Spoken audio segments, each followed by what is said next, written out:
Ciao, sono Alice e oggi parliamo di drammi coreani. Oggi parliamo di un dramma coreano, produzione Netflix, andato in onda poco tempo fa, 2023, si è concluso veramente da pochissimo, dal titolo A Time Called You. È un remake di un dramma taiwanese che ha riscosso moltissimo successo e che io vi anticipo già andrò a rivedermi perché la versione coreana, pur essendo fatta secondo me molto bene, lascia delle cose in sospeso che hanno una certa rilevanza. Ma andiamo per ordine, cominciamo con la trama. Allora, la protagonista 2023. Siamo nel 2023, la protagonista ha perso il fidanzato con cui stava dai tempi del college a causa di un incidente aereo l'anno precedente e non riesce a superare questa perdita molto grave. L'ha perso, dicevo, in un incidente aereo, quindi il corpo non è mai stato ritrovato, eccetera, eccetera. Tutto quello che insomma succede un po' in questi casi estremamente sfortunati. Un giorno le arriva una foto, siccome lei non è mai riuscita appunto a superare, continua a mandare messaggi ancora al numero di telefono del fidanzato, cioè si vede che proprio emotivamente è ancora nella fase più piena del lutto, comprensibilmente. Dicevo, lei manda i messaggi al numero del fidanzato e chiedendo, cioè, raccontando un po' come va la sua vita e in un certo senso cercando di venire a patti con questa nuova realtà, chiedendo un aiuto, un segno, qualcosa. Un giorno le arriva da un account Instagram una foto di tre persone. In queste tre persone ci sono due ragazzi e una ragazza. Uno dei due ragazzi è la copia spiaccicata del suo fidanzato e quindi inizia a investigare per cercare di capire chi siano le persone di questa foto. Riceve anche un Walkman, andate a cercare cos'è se siete troppo giovani per saperlo, ovvero un registratore barra un lettore di cassette, di musicassette, quindi proprio qua siamo negli anni 80-90, cioè un cimelio degli anni 80-90, proprio emblematico veramente di quegli anni, con la cassetta di un gruppo. Si mette ad ascoltare questa musica un giorno intanto che è sull'autobus e quando si risveglia è nel 1998 nel corpo di una ragazza che è quella della foto, a cui lei assomiglia molto, ma che ha una personalità radicalmente diversa dalla sua. Questa ragazza del 1998 è molto timida, molto introversa, molto chiusa verso l'esterno, vorrebbe farsi degli amici, ma proprio è lei stessa in prima persona a mettere un muro che non riesce ad aprirsi con gli altri e quindi le risulta assolutamente impossibile. Finché due ragazzi che sono i due ragazzi della foto, tra cui uno appunto che è la coppia sputata del fidanzato della protagonista del 2023, fanno amicizia con lei perché l'amico della coppia del fidanzato è interessato a lei e quindi la coppia del fidanzato, diciamo il protagonista del 1998, li distinguiamo per anni perché non riesco a pronunciare i nomi, scusate, quando imparerò il coreano dirò i nomi, non ci siamo ancora. Il protagonista del 1998 è il migliore amico di quest'altro ragazzo che è innamorato di questa ragazza estremamente schiva e riservata. E siccome lui è molto più estroverso, anche l'amico è un po' come questa ragazza e lui invece essendo molto più estroverso, amico di tutti, cerca di fargli un po' da spalla perché lui prenda il coraggio e si dichiari o chieda di uscire a questa ragazza, se non che però questa si innamora dell'estroverso. E quindi si crea una situazione un po' difficile tra i tre. In questo frangente cosa succede? Che la protagonista del 2023 arriva nel corpo di questa ragazza, ma la protagonista del 2023 ha una personalità che è l'opposto della protagonista del 1998 e il protagonista del 1998, che non gliene fregava una cippa della ragazza, soprattutto anche perché era l'interesse amoroso dell'amico, notando questo cambio di personalità inizia a ammorbidirsi.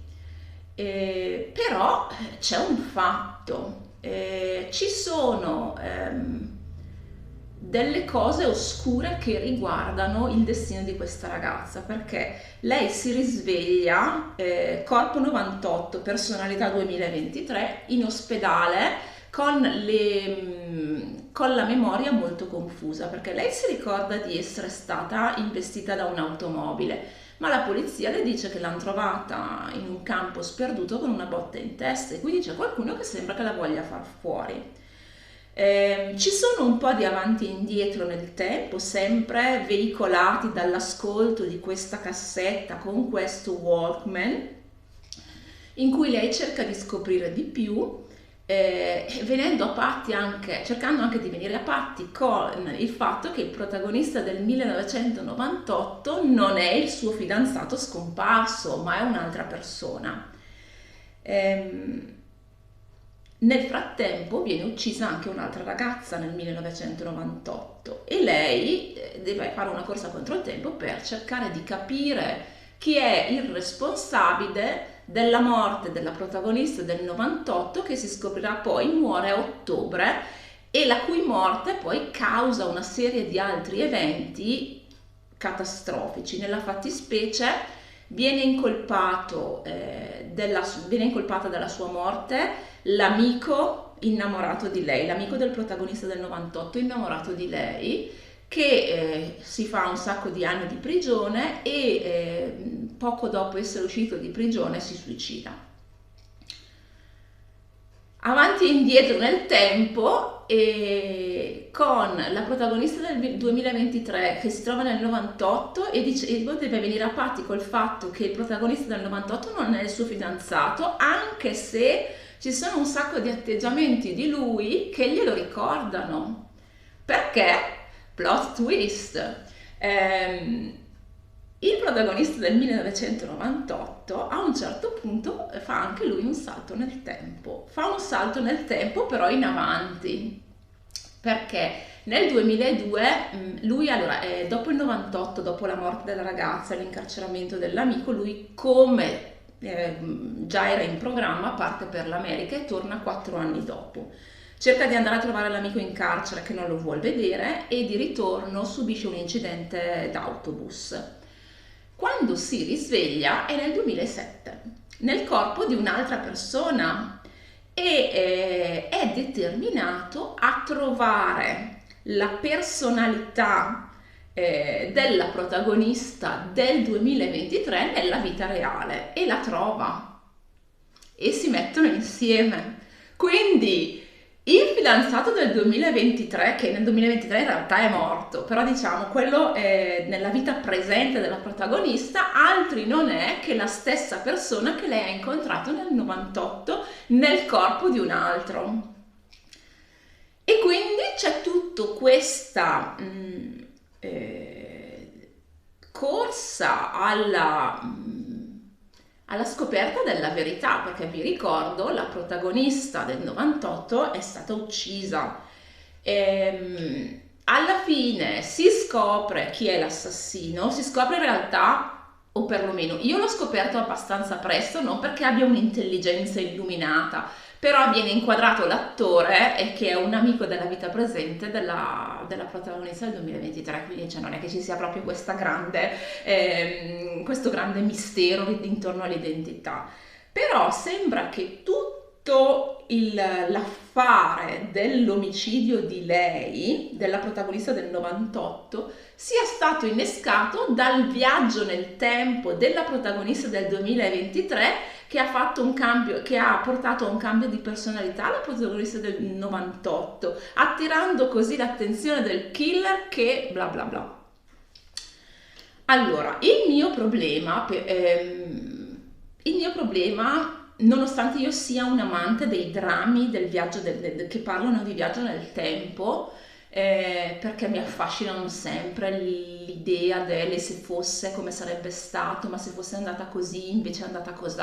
Mi affascina molto tutte queste seghe mentali sui mondi possibili e le variabili, ecco, della nostra vita. Riconosco che è un tema estremamente difficile da fare, da rendere bene, perché ci sono veramente un sacco di implicazioni di cui tenere conto, del tipo, e arrivo al nodo che non mi ha convinto. Dicevo, a un certo punto si scopre che anche lui inizia a viaggiare. Cioè non è che inizia a viaggiare nel tempo, fa un salto in avanti dal 2002 al 2027, però nel frattempo vengono mostrati flashback di lui con il bastone, quindi in seguito all'incidente d'autobus, che va a cogliere l'amico quando esce di prigione del 2006, assiste al suicidio dell'amico non riuscendo a fermarlo, e tutta una serie di cose che fanno capire che dopo l'incidente lui si è risvegliato e ha portato avanti la sua vita. Nel frattempo però la vita della protagonista, che è adulta nel 2023, sta andando avanti anche quella con eh, la personalità del protagonista del 98, che in realtà è sempre una, nel corpo alternativo, diciamo, che sarebbe quello che la protagonista del 2023 conosce come suo fidanzato, ma che in realtà in origine era un'altra persona. Ehm, il problema qual è? Il problema grosso, il nodo, è la scissione fra anima e corpo. Per parafrasare un proverbio, non si può tenere un piede in due scarpe, non si può tenere l'anima in due corpi, o sì, questo non è spiegato bene. Perché a un certo punto cosa succede? Dicevo, lui fa un salto in avanti nel 2007 mentre è in coma, e quindi lui nel 2007 col corpo alternativo sperimenta tutta la storia d'amore con la protagonista. Però a un certo punto, dicevo, lui muore nel 2022. E, e quindi c'è questo incontro in aeroporto in cui lui risvegliato, quindi lui personalità e corpo del 1998, incontrano la personalità del 1998 nel corpo del 2022.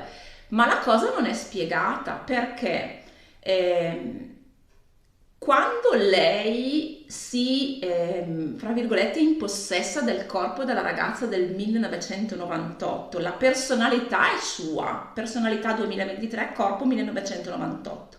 La personalità del 1998, e viene mostrato, è come parcheggiata tipo in una cantina, e si vede che è come se fosse il retro della coscienza, nella consapevolezza quotidiana della protagonista. Ripeto, che ha la personalità attiva del 2023 ma nel corpo del 98, mentre la personalità del 98 è tipo in soffitta, in cantina, diciamo, abbiamo usato la cantina, teniamo la cantina, è tipo nel retro, ok?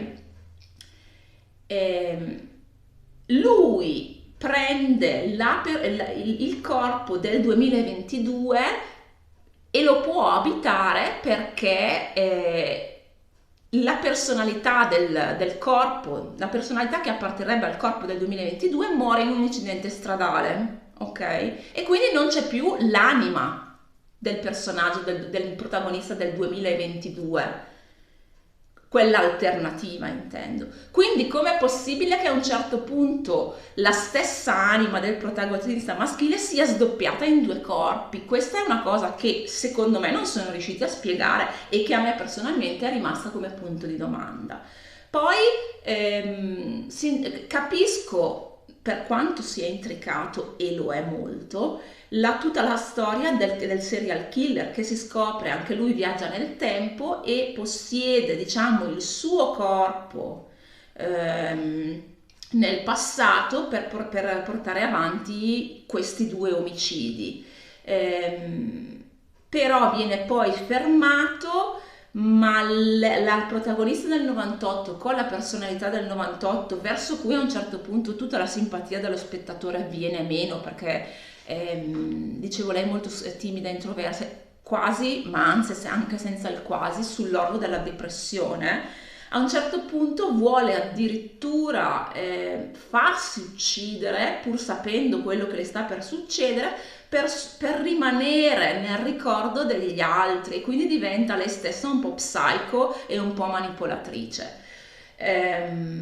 Dicevo, tutta la storia del serial killer, per quanto, ripeto, molto intricata da capire, ha, perlomeno nella mia testa, ha più senso, perché viene in un certo senso ehm, stimolata, tra virgolette, accesa dal viaggio stesso nel tempo iniziale della protagonista del 2023. Il serial killer vede questo cambio di personalità, quindi gli si accende l'attenzione in un certo senso, e siccome appunto è un mezzo psycho, decide di fare quello che fa.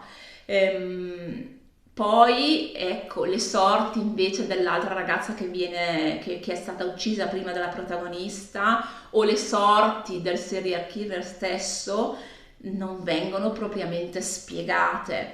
Però, perlomeno, ripeto, io tra me e me sono riuscita a spiegarmi che tutto questo affare, tutta questa vicenda degli omicidi è in un certo senso innescata da un viaggio da un viaggio nel tempo che mette in moto una serie di eventi. A un certo punto lei, la protagonista del 2023, torna nel passato perché il serial killer nel 2023, che ripeto è un amico di entrambi tra l'altro, scopre chi è lei, cosa sta succedendo, cosa ha fatto nel passato, e quindi va anche lui nel passato e va di fatto a mettere in pratica la profezia che si autoadempie, quindi a fare quello che lei sa già che succederà, ma in un certo senso con le sue stesse azioni, ovvero la rivelazione al serial killer di quello che è successo, ripeto, le innesca proprio in maniera vera e propria. E alla fine, ecco, la protagonista del 1998 con la sua personalità del 1998 rinsaviscono un po', riesce a capire anche con un tête-à-tête tra lei e la personalità del 2023, riesce un attimino a trovare una via per uscire dalla sua stessa, fra virgolette, miseria emotiva, ecco.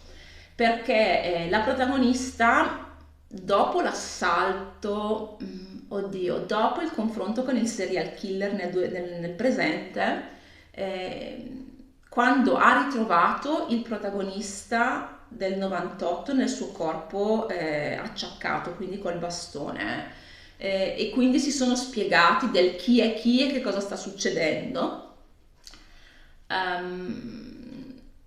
Lei diceva, racconta tutto al serial killer che uccide il protagonista del 98, e quindi lei, la protagonista, cerca di tornare nel passato per prevenire questa cosa, ma il registratore, il Walkman, è stato danneggiato, e quindi quando cerca di suonare, di far suonare la canzone che innesca questo viaggio nel tempo, non riesce a prendere possesso pieno della personalità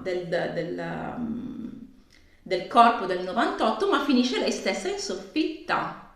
Ok, quindi nel retro, quindi la personalità dominante è ancora quella del 98, mentre lei è nel retrobottega, che quindi fa da spettatrice a quello che sta facendo questa ragazza, che pur sapendo quello che sta succedendo, siccome si era invaghita del protagonista del 98, cerca di fingersi l'altra per attirare la sua attenzione. È un po' contorto, è molto contorto. Fino alla 10ª puntata è stato molto coinvolgente. Poi ripeto, c'è stato questo incontro dell'aeroporto in cui il protagonista del 98 va dalla sua personalità alternativa per cercare di non farlo salire sull'aereo, quindi salvarlo, e dice no, perché se io non muoio lei non torna nel passato e noi non ci troviamo più.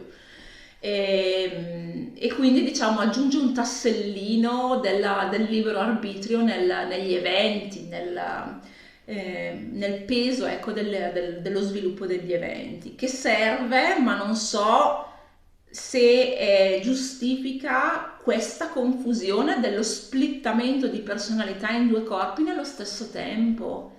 Perché fino a quel punto, dicevo, il protagonista del 98, dopo l'incidente di autobus, rimane in coma 3 mesi. E in questi 3 mesi la sua personalità si trasferisce nel corpo alternativo, e quindi c'è tutta questa storia fondamentalmente della conoscenza dei due protagonisti del 2023, da quando appunto si sono incontrati fino alla morte di lui. E potevo quasi spiegarmi questa cosa se pensando magari a un scorrere del tempo diverso nelle due, fra virgolette, coscienze, ok? Lui è in coma, il suo corpo è parcheggiato, quindi la personalità è libera di andare. E per qualche ragione dovuta alle regole del gioco di questa realtà alternativa, il tempo della personalità alternativa scorre in maniera diversa. Ci può stare. Il problema è che il corpo di lui del 98 in coma è in un certo senso vuoto, così come è vuoto il corpo alternativo, perché la personalità è morta nell'incidente stradale, ok? E quando i due si incontrano, il 98 dice al 2023: guarda che se tu adesso muori, tornerai, la tua personalità tornerà nel corpo del 98 che è in coma, che adesso è il 2002 nel frattempo, tornerà in coma e perderai tutto quello che è successo con lei, facendo capire quindi che le personalità, cioè, o sono da una parte o sono dall'altra, ok? Ma se sono da una parte o dall'altra, com'è possibile che loro due si incontrino in due corpi diversi con la stessa personalità?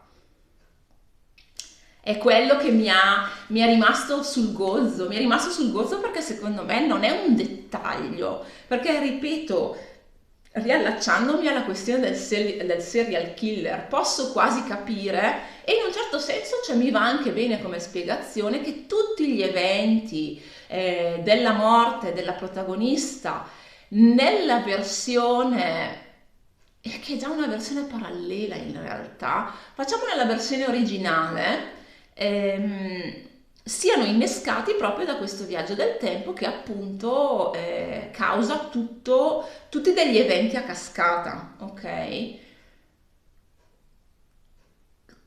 Ci possono essere degli scricchiolamenti dal punto di vista della logica, però il quadro generale, per quanto estremamente fantasioso, ha un senso. Bisogna pensarci, bisogna, cioè, prendere tutto con calma, però secondo me, per come me la sono spiegata io, perlomeno si incastra. Ma questa cosa delle due personalità in due corpi diversi nello stesso momento non si incastra. Per me non si incastra in nessun modo, e non è un dettaglio, e quindi è come se avessi mancato lo scalino nel salire le scale quando ho visto questa cosa.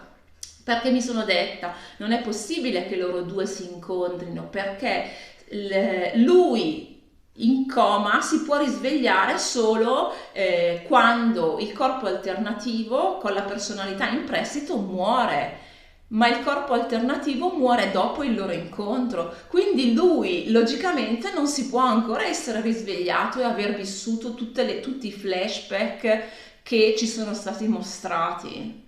Non capisco, questa cosa non me la sono spiegata, è una delle ragioni per cui voglio andare a vedere l'originale, perché tante critiche che ho letto magnificano ovviamente l'originale, dicono che è fatto molto meglio. Dicevo, produzione taiwanese, che io già ebbi modo di apprezzare, tra l'altro con un dramma che non mi piaceva e che invece nella produzione taiwanese metteva in luce tante cose che davano un aspetto diverso a questa storia, ripeto, che non mi piaceva, che era It Started With a Kiss, con numerosi remake in altre nazioni. Quindi voglio vedere perché, dicevo, tante critiche che ho letto riguardano il fatto che nella versione coreana non è spiegato bene come nella versione taiwanese, tante cose non tornano. E quindi volevo andare a vedere alla fonte, sì. Attori della versione coreana splendidi. I due protagonisti, allora lei, mamma mia, lei è bravissima, cioè lei, vi dico tanto è brava, si riesce a capire quale delle due personalità è solo per come si muove, cioè è bravissima, è davvero davvero brava. Lui, il protagonista, io lo apprezzo sempre tantissimo, anche qua, anche lui, cioè riesce a rendere proprio le sfumature della personalità, tant'è che c'è un segmento brevissimo che descrive il personaggio in cui il protagonista si incarna e sono veramente, cioè, 3 minuti prima della morte, ok? Questo ragazzo in cui il protagonista si incarna è gay e è innamorato del migliore amico e è lì lì per dirglielo, non sa, e poi durante un viaggio in macchina di loro due c'è questa scena in cui si prendono la mano e hanno un incidente, l'amico muore e lui pure, ma poi si risveglia con la personalità appunto del protagonista. Ecco, in questo frangente lui, attore che ha dovuto già recitare la parte del protagonista 2023 e il 1998, dovendo far credere che sono due persone diverse, qua riesce a rendere una terza personalità in una maniera veramente, cioè, sublime, è bravissimo. Io ho sempre avuto una grande ammirazione per questo attore che fa parte del gruppo Still 17, che per me è un dramma stupendo in cui tutti hanno fatto una prova magistrale e si riconferma sia nei ruoli un pochino più leggeri come ad esempio Business Proposal, che in questo in cui dà prova di una versatilità, di nuovo, non che avessi dubbi, che ogni volta mi lascia sempre molto, molto contenta e molto soddisfatta. Entrambi stupendi, veramente proprio bravi. Ripeto, c'è questa cosa della trama che a me ha lasciato, mi è andata proprio di traverso, questa cosa dello splittamento delle personalità. Quindi io adesso concludo il video, ma mi guardo la versione taiwanese e ci riaggiorniamo per fare il confronto, perché non esiste che io non trovi il motivo. Speriamo che ci sia una spiegazione, altrimenti rimango con il mio stecchino corto e buonanotte. Bene, direi che mi posso fermare anche per oggi, vi auguro buona giornata e alla prossima, ciao!